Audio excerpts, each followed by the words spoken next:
वालों को गालिबन किसी जलसे की तैयारी का हुक्म दिया था और कहा था इतनी भीड़ जमा करना, इतने लोग लाना कि सफर का मेला फेल हो जाए। और सफर के मेले से उसने इशारा इमाम अहमद रजा के गुलामों और उर्से रज़वी की तरफ किया था कि सफर का मेला फेल हो जाए। मैं कहता हूं अगर आज ऐसे हासिद बरेली शरीफ की सरजमीन पर होते तो उनके कलेजे दहल जाते और पता चल जाता तुम्हारे पास आशिकों का इतना हुजूम नहीं है, उससे ज्यादा हमारे यहाँ जूतियां पड़ी रहती है। बहुत अच्छे।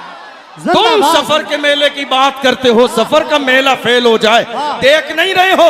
बरेली के कोने कोने पे चले जाइए, आशिक जब बरेली के हुजूम को देखता है तो देख के कहता है वादी रजा की को है, हिमालय रजा का है, जिस सिमत देखिए वो इलाका रजा का है। जिंदाबाद जिंदाबाद। बहुत अच्छे मुफ्ती साहब। जितने उलमा इकराम यहाँ आ रहे हैं माशाअल्लाह, वो देख रहे हैं पूरे शहर में जी पैर रखने की जगह नहीं है। बेशक। खुद मोहब्बतों का ये बुजुर्गों का फैजान है। मैं खुद अभी आया तो आते वक्त में आप यकीन जानिए मुझे जंक्शन से लेकर यहां तक आने में तकरीबन 2-2.5 घंटे लगे। अल्लाह। मगर मैं परेशान नहीं था किसी भी तौर पर, रश्क हो रहा था हुजूर के गुलामों को देखकर, इमाम अहमद रजा के गुलामों को देखकर। अल्हम्दुलिल्लाह मौजूदा दौर में आला हजरत के जमाने के बुजुर्गों में पूरी दुनिया के अंदर सबसे ज्यादा नाम अगर लिया जाता है तो इमाम अहमद रजा का नाम लिया जाता है। इमाम अहमद रजा के नाम के नारे लगते हैं और क्यों ना हो, जो मुस्तफा के गुलाम बनते हैं वही जमाने के इमाम बनते हैं। हम इसीलिए तो कहते हैं इज्जत उसी की जाएगी जो मुस्तफा की इज्जत करेगा, ताजीम उसी की जाएगी जो मुस्तफा की ताजीम करेगा, इज्जत उसी की जाएगी जो मुस्तफा की इज्जत करेगा।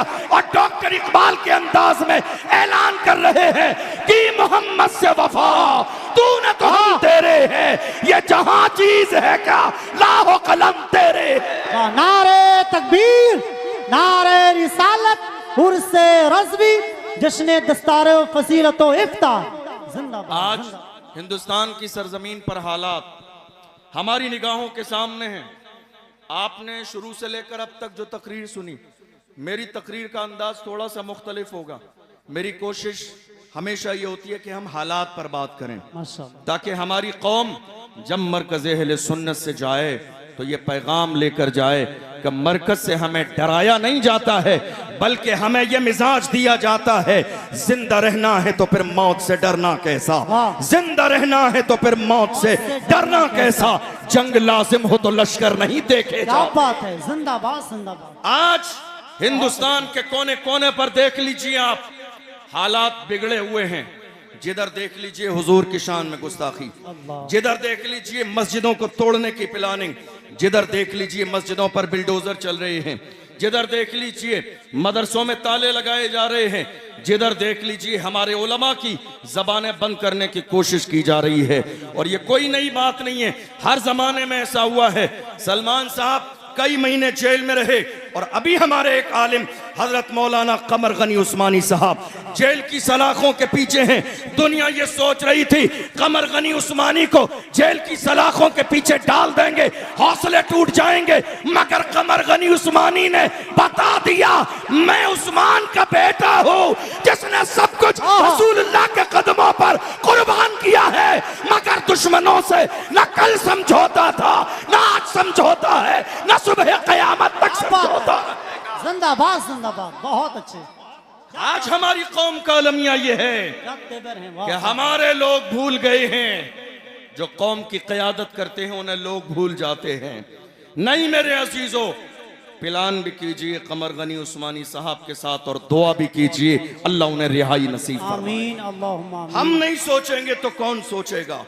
हमारे दिल में दर्द नहीं होगा तो किसके दिल में दर्द होगा? हम नहीं बोलेंगे तो कौन बोलेगा?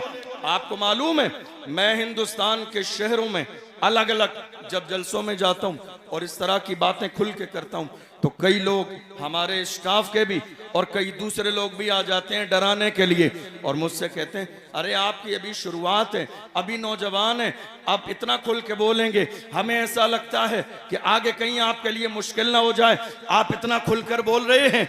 आखिर आपके पीछे कोई बहुत मजबूत बैकग्राउंड है जिसकी बुनियाद पर आप दबते नहीं हैं, खुल के बोलते हैं। मैं ऐसे लोगों को बड़े प्यार से कहता हूं, अगर मेरे बैकग्राउंड की बात सुनना चाहते हो, तफसील बता दूंगा तो कलेजे दहल जाएंगे। आप मुझसे कह रहे हैं दबते नहीं है, अरे सुनो, क्या दबे जिस पे हिमायत कहो, पंजा तेरा शेर को खतरे में लाता नहीं कुत्ता तेरा। नारे तकबीर, इश्क मोहब्बत, इश्क मोहब्बत। जामिया नूरिया रज़विया बाकरगंज बरेली शरीफ। वाह वाह वाह। आज हालात ऐसे हैं, मुल्क के कोने कोने में खौफ फैलाने की कोशिश की जा रही है।